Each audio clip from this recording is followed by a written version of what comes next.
15 mars 2025, 31 degrés estimés à Cotonou. Mesdames et messieurs, bonjour. Au sommaire, la loi sur la chefferie traditionnelle est votée et adoptée par les parlementaires. Le Bénin dispose donc désormais de 16 royaumes, 80 chefferies supérieures et 10 chefferies coutumières. Les précisions à suivre.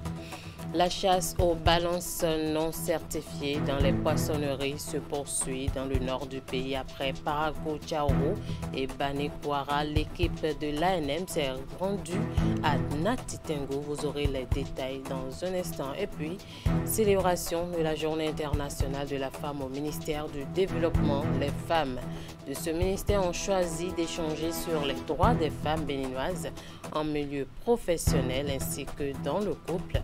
Le développement à suivre. À nouveau, bonjour. Au Bénin, c'est désormais fini. Les rois sans royaume, les roitelets qui trimballent sans y avoir droit, pains et pères. En effet, depuis ce jeudi, les députés ont adopté une loi pour encadrer la chefferie traditionnelle. Et seulement 16 royaumes, 80 chefferies supérieures et 10 coutumières sont dorénavant reconnus. Le point de la plénière qui a consacré le vote de cette loi avec Emma Rodono. C'est un sujet que les régimes précédents ont de tout temps évité de trancher. Mais Patrice Talon a décidé de faire le sale boulot pour le bien de la République. Avec la collaboration active du Parlement dirigé par Louis Vlavonou, la loi portant cadre juridique de la chefferie traditionnelle est adoptée ce jeudi 13 mars 2025. Désormais, la cartographie de la chefferie traditionnelle se décline en 16 royaumes, 80 chefferies supérieures et 10 chefferies coutumières. Monsieur le Président, ce projet de loi vient sonner un peu comme une révolte contre l'impuissance publique qui était devenue la norme de notre vie. Parce que cette histoire de chefferie, cette histoire de royauté, c'était devenu comme un repas et tout le monde y passe. Chacun s'octroie des titres. Il fallait quand même réglementer cela, sinon le système allait tuer ce que nous avons hérité de nos ancêtres. Mais, Monsieur le Président, la commission qui a travaillé, dès le début, ils étaient venus avec une posture messianique. Mais il a fallu que nous discutions avec eux pour qu'ils comprennent qu'ils étaient arbitres d'une procédure et ils ont collaboré à ce que nous avons trouvé. Je tiens quand même à leur rendre hommage par rapport à cela. Sinon, on allait fabriquer un chaos. Mais Monsieur le Président, on ne refait pas l'histoire. On écrit l'avenir dans une cohérence. Nous sommes partis de ce que le colon est venu trouver. Ce n'est pas le colon qui nous a dicté la loi, mais c'est perfectible. Et c'est cette perfection que je souhaite que nous puissions amener, afin que par la loi, on ne puisse pas croire qu'on peut venir à bout d'un système de pouvoir particulièrement enraciné. Donc, même si aujourd'hui nous votons ce projet de loi, le débat n'est pas clos. Il faudrait que dans sa mise en application, on tienne compte des réalités. Nous allons souhaiter simplement qu'à l'avenir, que demain, que d'autres recherches de scientifiques viennent nous aider à mieux apprécier, évaluer et corriger les imperfections d'aujourd'hui. Ceci étant, je voudrais quand même féliciter notre gouvernement et qui, un peu comme en Côte d'Ivoire, au Nigeria, on l'a dit au Cameroun et dans d'autres pays, a pris cette belle initiative de valoriser la chefferie dans notre pays. Et cela a pour objectif, enfin, le résultat, nous aurons comme résultat leur implication désormais dans la résolution des problèmes de nos populations au quotidien. Monsieur le Président, la chefferie traditionnelle supprimée en 1959, réhabilitée maintenant grâce au régime de la rupture, malgré les imperfections, nous devons considérer qu'il s'agit d'un pas important en avant dans la réhabilitation de nos traditions. Mais cette loi comporte beaucoup d'imperfections et je considère que ce n'est que le point de départ et que cette loi sera soumise à plusieurs lectures, même si elle venait à être votée aujourd'hui. Nous n'allons pas nous arrêter en si bon chemin. Il faut commencer quelque part. Il faut avoir le courage de commencer. Et c'est en cela qu'il faut féliciter le gouvernement du président Patrice Talon qui a l'habitude de se saisir des dossiers difficiles comme celui-ci. N'oublions pas que nos rois et chefs traditionnels ont perdu de leur valeur à cause du non-encadrement par la loi de la chefferie. À cause du fait que n'importe qui pouvait se lever et aller acheter des accoutrements pour s'autoproclamer roi ou pour se faire introniser roi. Et la précarité est dans la plupart de nos chefs traditionnels étaient instrumentalisés par la politique. Malgré quelques imperfections notées par les députés, le sort en est jeté. Les roitelets sans royaume devront déposer perles, pagnes, tissus et autres récades pour se consacrer à autre chose. L'Agence nationale de normalisation, de métrologie et de contrôle qualité ANM poursuit sa traque contre les balances non certifiées dans les poissonneries du Septentrion. Après Parakou, Tchaoro et Banikwara, l'équipe de l'ANM était la semaine écoulée à Natitengu. Dans cette localité, la plupart des poissonneries utilisent des balances certifiées pendant que d'autres continuent de gruger les usagers en utilisant des balances non certifiées.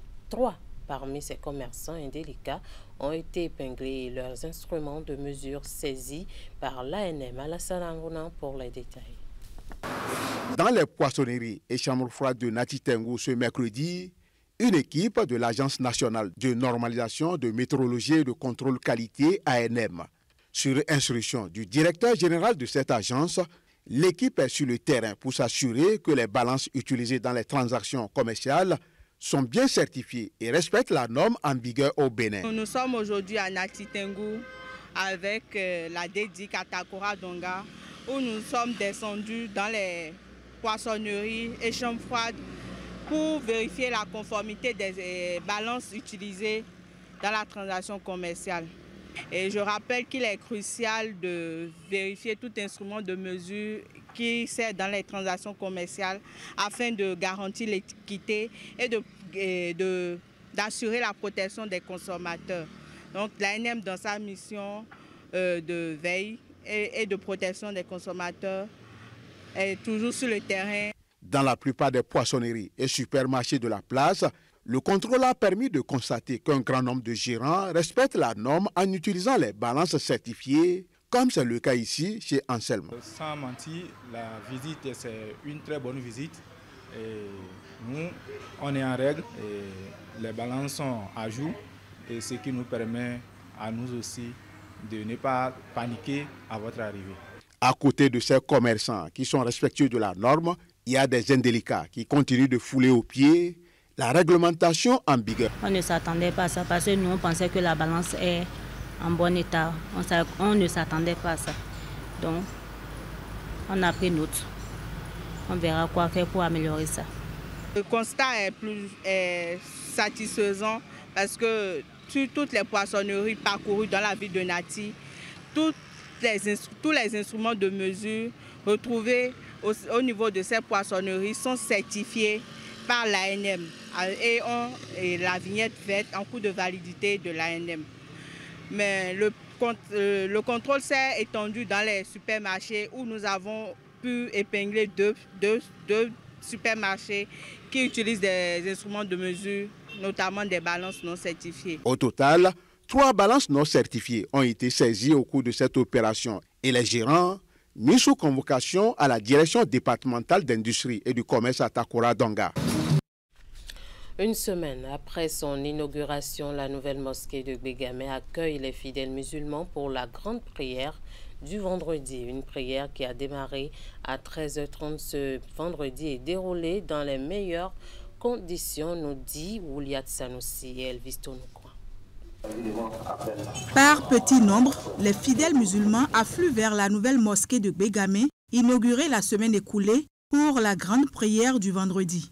Bien avant 13h30, heure à laquelle démarre la prière proprement dite, la mosquée était pleine de monde. Alhamdulillah, ça s'est passé en beauté.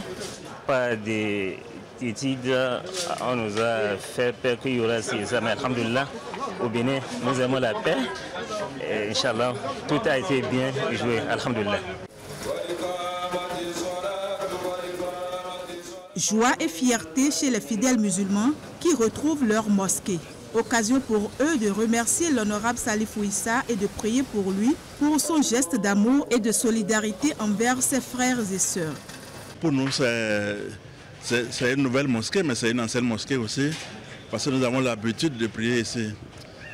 C'est une mosquée qui est bien pour les fonctionnaires, et à cause de l'aspect des horaires. C'est une très bonne chose que la mosquée ait pu rouvrir parce que on priait derrière l'autre mosquée de l'autre côté de la route. Bon, maintenant, nous sommes devenus indépendants, nous remercions beaucoup l'honorable Issa Salifou qui en a été le facilitateur et qui a permis à la mosquée de reprendre. Donc que Dieu le bénisse et que Dieu bénisse tous les fidèles qui viennent prier ici. Je peux dire qu'elle est très belle, qu'elle a pitié de nous et qu'elle facilite ce mois de jeûne à tout un chacun de nous. Qu'Allah accepte nos doigts, qu'il pardonne nos péchés. C'est une bonne chose parce qu'après tant de mois sans avoir prié ici, je pense que c'est une bonne nouvelle. Et pendant ce mois béni, que ça se passe ainsi et que la mosquée ouvre ses portes, c'est une grâce. Pour nous, c'est une grâce pour la communauté musulmane et pour le Bénin. Aujourd'hui, tous les musulmans qui sont ici en joie. Donc déjà depuis hier, les gens manifestation pour voir comment la prière va se dérouler. Voilà, on vient de finir. Tranquillement, tout le monde est fier. Et c'est ce que nous souhaitons, que ça passe tous les jours.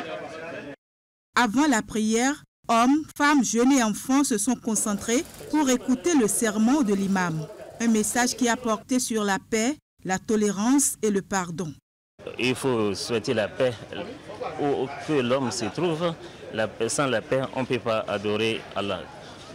À cause de la paix, Allah dit dans le Coran, les Korachites ont eu le privilège d'adorer Allah, d'aller faire le pèlerinage, parce que Allah les a encombrés avec sa miséricorde et la paix. Donc la paix est très très importante. La tolérance, le pardon, surtout nous sommes dans le mois béni. Alhamdulillah, avec cela, la balle va revenir à terre, c'est déjà revenu à terre, ça serait plus mieux encore, ça serait mieux plus que ce qui est avant, Inch'Allah. La nouvelle mosquée de Bégamé est ainsi ouverte à la communauté musulmane et à l'unanimité. Les prières et requêtes des fidèles sont allées dans le sens de la paix et l'unité de toute la nation béninoise en ce mois béni de Ramadan. Nous ouvrons notre registre à présent. Forum intersectoriel pour les droits, l'égalité et l'autonomisation des femmes et des filles. Il est organisé par Enabel Benin du 13 au 14 mars 2025 à l'occasion de la célébration du mois de la femme. La rencontre a mobilisé des participants venus de tous les départements du Bénin, mais également des partenaires soucieux de l'épanouissement des femmes béninoises. Ingrid Day pour les détails. Accélérer nos actions et voir de nos yeux des résultats probants. Parler, se parler, décider en innovant, agir, dénoncer, mutualiser et coordonner, suivre et évaluer.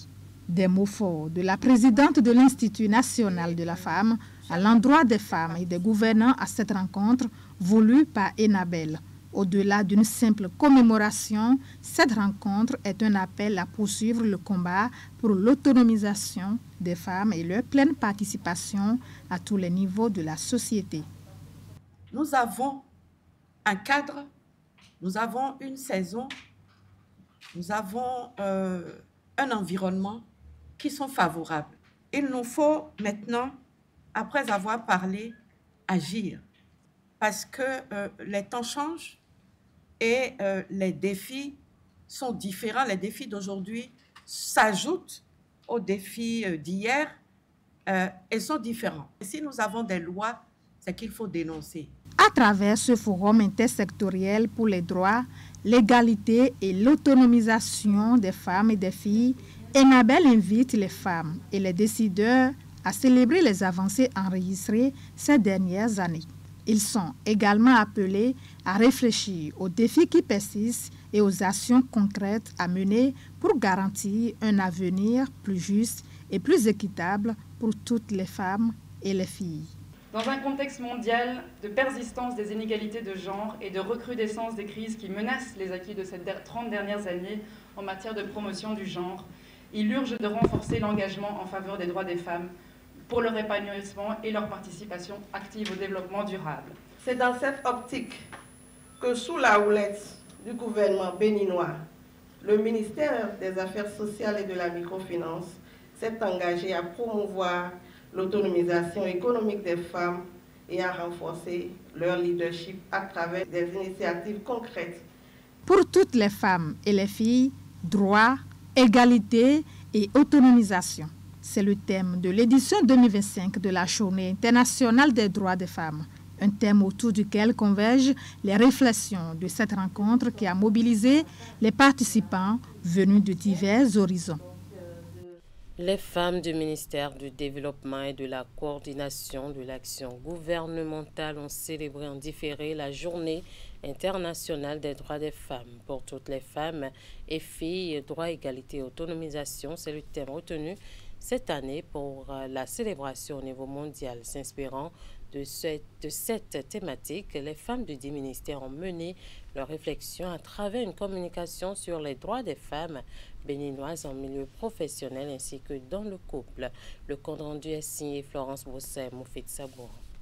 Le ministère du Développement et de la Coordination de l'action gouvernementale s'engage davantage à promouvoir les femmes. La Journée internationale des droits de la femme célébrée chaque 8 mars est organisée ici en différé avec ces valeureuses femmes du ministère. Elles ont initié une panoplie d'actions, non seulement en faveur des jeunes filles des établissements d'enseignement général du Bénin, mais aussi des femmes rurales de diverses localités du pays. Le thème de cette année intitulé « Pour toutes les femmes et les filles, droit, égalité et autonomisation » met en lumière l'urgence d'agir pour que chaque femme et chaque fille, partout dans le monde, puisse exercer ses droits de manière pleine et entière. Notre ministère, sous le leadership du ministre d'État, n'est pas resté en marge des actions en faveur de la promotion de la femme. C'est le moment pour nous d'exprimer toute notre reconnaissance à son Excellence, Monsieur le ministre d'État.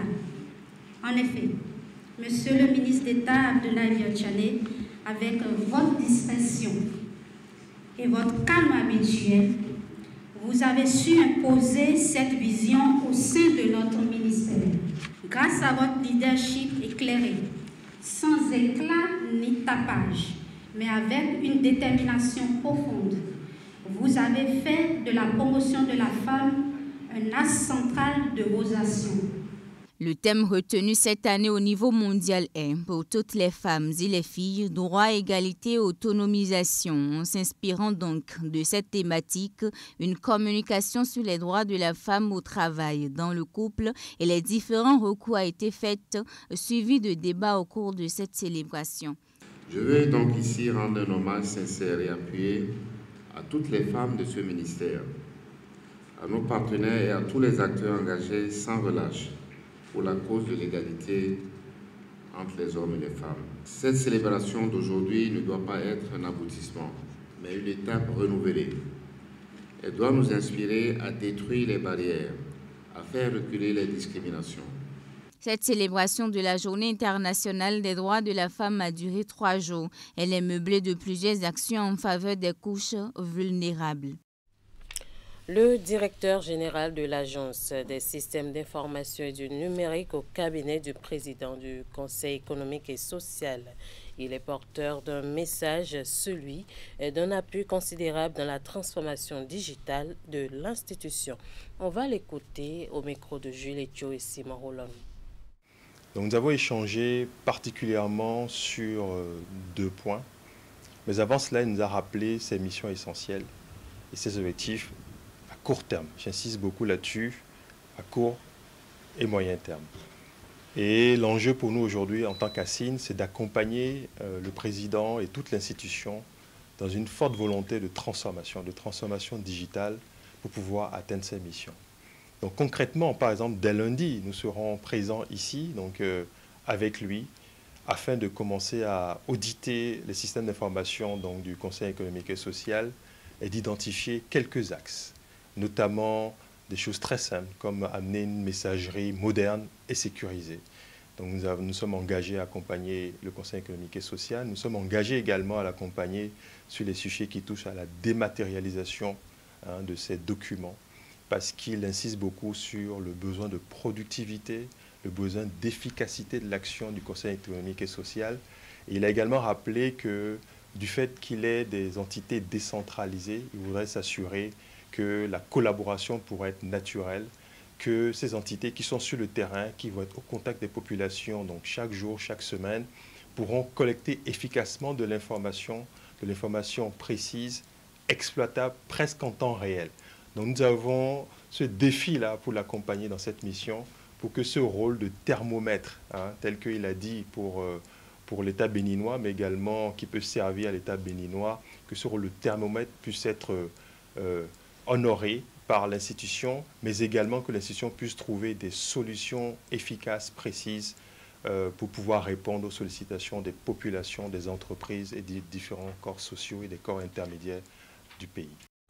Et pour finir, Cotonou a accueilli cette semaine les rencontres internationales de la bande dessinée 2025, rue en bulle, quand la bande dessinée francophone réinvente nos villes et leur utopie. C'est la thématique centrale autour de laquelle s'est déroulé l'événement. Il a été officiellement lancé ce jeudi à l'Institut français par une conférence donnée par Rokiat Ouedraogo, écrivaine et comédienne burkinabé de renom. Les détails, c'est avec Hugues Vingbe et Elvis Tonokwa. Face à une assemblée d'artistes, d'étudiants passionnés de bande dessinée, de personnalités et de professionnels de médias, Rokiat Ouedraogo raconte son histoire, celle de son apprentissage du français à coups de chicotte et de poésie, de sa vie de débrouillarde à Paris, des obstacles sur lesquels elle a buté dans la capitale française, mais aussi de sa réussite. Par ailleurs, elle parle de sa relation à la langue française, une langue envers laquelle elle se montre reconnaissante. Si je peux être lu, écouté, vu en France et à l'étranger, si on comprend mes chroniques jusqu'aux îles du Pacifique ou aux Caraïbes, si on étudie mes livres dans les universités aux États-Unis, au Québec, en Espagne, au Japon, en Chine, à Madagascar, c'est grâce aux Français. Raconter l'Afrique en français, bande dessinée, identité et mémoire collective, c'est le thème de cette conférence inaugurale. Pour l'animatrice, l'exercice n'est pas facile, mais on y arrive avec de la conviction. J'ai eu des opportunités et j'ai saisi ces opportunités-là. Et aujourd'hui, c'est vrai que je touche à l'écriture, qui n'était pas du tout mon élément premier. Je touche à la bande dessinée aujourd'hui et je transpose en fait mes histoires.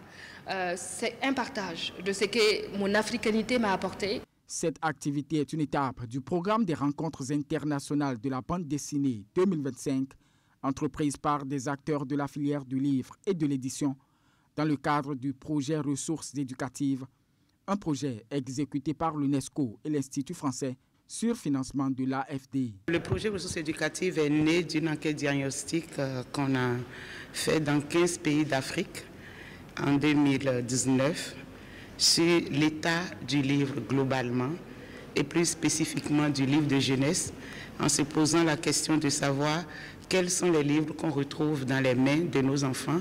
L'idée, c'est de valoriser ce travail ici au Bénin de création de bande dessinée et d'œuvrer au développement de la filière de la bande dessinée et du livre en général ici au Bénin. À ce grand rendez-vous de la BD sont invités des acteurs de divers horizons. Dans la suite du programme, des tables rondes, des rencontres professionnelles, une visite touristique et un vernissage. Merci de nous avoir suivis. Merci à toute l'équipe de rédaction, de réalisation et de diffusion. Passez un très bon week-end en compagnie de nos programmes.